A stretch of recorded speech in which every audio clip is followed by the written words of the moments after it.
যারা আমরা বলছি রিটায়ার্ড, একটা শব্দ বলছি, আমি বলছি রিটায়ার্ড বলে কোনো শব্দ নাই, পুরো শব্দটাকে আমরা রিটায়ারমেন্টে পাঠিয়ে দিলে ভালো হয়। টাকা তো বুদ্ধির পিছে পিছে দৌড়বে।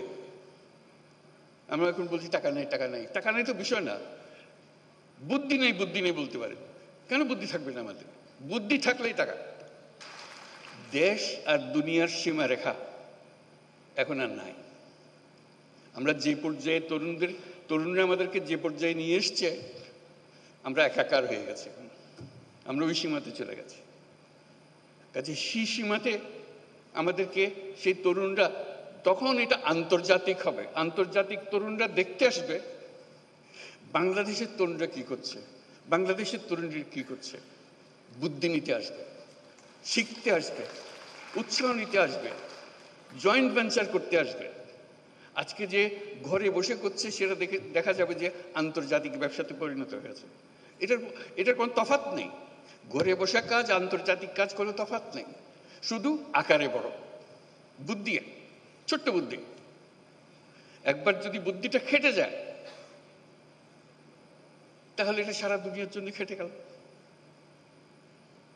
উবার ধরেন একটা বুদ্ধি, এটার জন্য দুনিয়া লাগে না তো, একজন হলে হয়ে যায়। কিন্তু যেই একজনে কাজ করেছে এটা সারা দুনিয়া থেকে কাজে লেগে গেছে, বিরাট কোম্পানি হয়ে গেছে। কাজে এই যে কাজটা করছে সে ছোট্ট একটা জায়গায়, আপনি তার ছোট ছোট জায়গা বন্টন করে দেন, সে শুধু দেখাবে, বোঝাবে কি, কত বিনিয়োগকারী আসবে তার কাছে, বল চলেন আমরা সঙ্গে ব্যবসা করি। এই তো মেলার উদ্দেশ্য, যোগাযোগটা করে দেওয়া, খাপে খাপে মিলিয়ে দেওয়া। তা আমরা সেরকম ভাবে তরুণীদের করতে পারি, বয়স্কদের করতে পারি। যারা আমরা বলছি রিটায়ার্ড, একটা শব্দ বলছি, আমি বলছি রিটায়ার্ড বলে কোনো শব্দ নাই, পুরো শব্দটাকে আমরা রিটায়ারমেন্টে পাঠিয়ে দিলে ভালো হয়।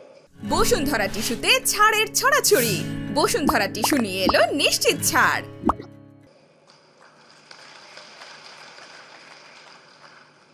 একজন মানুষ কখনো রিটায়ার করতে পারে না, সে মৃত্যু পর্যন্ত সচল, সজাগ, কর্মঠ। তার আগে সে থামে না। কিন্তু আমরা একটা বয়স নির্ধারণ করেছি, এত বছর হলে তুমি রিটায়ার। তারপর বলছে আমার তো কাজের না, আমার তো রিটায়ার হয়ে গেছে। জোর করে মানুষ একটাকে অচল করে দিল, বেকল করে দিল, শব্দ একটা আবিষ্কার করে। এই শব্দটাকে ডিকশনারি থেকে বের করে দিতে হবে। আপনি বলেন 70 বছর, 80 বছর, 90 বছর, কি অসুবিধা আছে? যতক্ষণ পর্যন্ত আমি চিন্তা করতে পারি, কাজ করতে পারি, বুদ্ধি দিতে পারি, আমি তো সচল, আমি মানুষ। কাজেই তরুণরা যেরকম কাজ করবে, বয়স্করাও কাজ করবে। তাদের জন্য একটা আলাদা এলাকা, বয়স্কদের জন্য, যেটা 60 ঊর্ধ্ব, 70 ঊর্ধ্বরা কি কি কাজ করছে, কি কি জিনিস করে ফেলছে, তারা করছে। কাজে ওই যে বললাম, উপজেলায় উপজেলায় হবে, প্রতিযোগিতা হবে এবং তাদের চিহ্নিত করা হবে। যারা আসছে তাদের তালিকা হবে, তাদের জীবনী ছাপা হবে, তারা কি করছে। তারপর তাদের দেখতে আসবে সবাই, দলে দলে আসবে, সারা দেশ জুড়ে আসবে, বিদেশ থেকে আসবে, কে কি করছে। আপনাদের বহু ঘটনা জানা আছে, আমার বলার দরকার নেই। কাজে ওইটাই হবে মেলা, যেটা বাংলাদেশের মানুষকে, এই যে বাচ্চা স্কুলে যাচ্ছে সেও বলে যে ওটা দেখে এসে মা আমি ওটা পারবো, আমি এর চেয়ে ভালো পারবো। সে ক্লাস 7-এর ছাত্রী, সে ক্লাস 7-এর ছাত্র, তার মাথায় বুদ্ধি এসছে, করুক না, অসুবিধা কি? বুদ্ধির জন্য তো বয়সের দরকার নেই। বুদ্ধি আলাদা এক জিনিস। সে 100 বর্ষ বয়সী মানুষের কাছ থেকে আসতে পারে, 5 বছরের বাচ্চা থেকেও আসতে পারে, আসুক না। এইগুলো দেওয়াটাই হলো এই মেলা।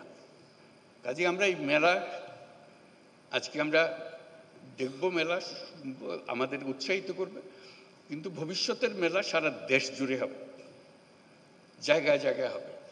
এবং এটা হলো চূড়ান্ত মেলা, সবাই আসবে, দেখতে আসবে, বুঝতে আসবে, শিখতে আসবে, বিনিয়োগ করতে আসবে।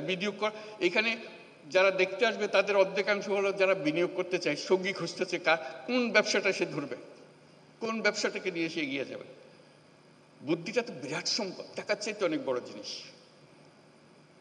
টাকা তো বুদ্ধির পিছে পিছে দৌড়বে।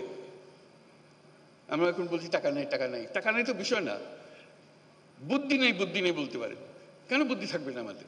বুদ্ধি থাকলেই টাকা। কাজে আমরা চাই আমাদের তরুণ তরুণী, বয়স্কা যত আছে সবাই তার এই যে স্বতঃস্ফূর্ত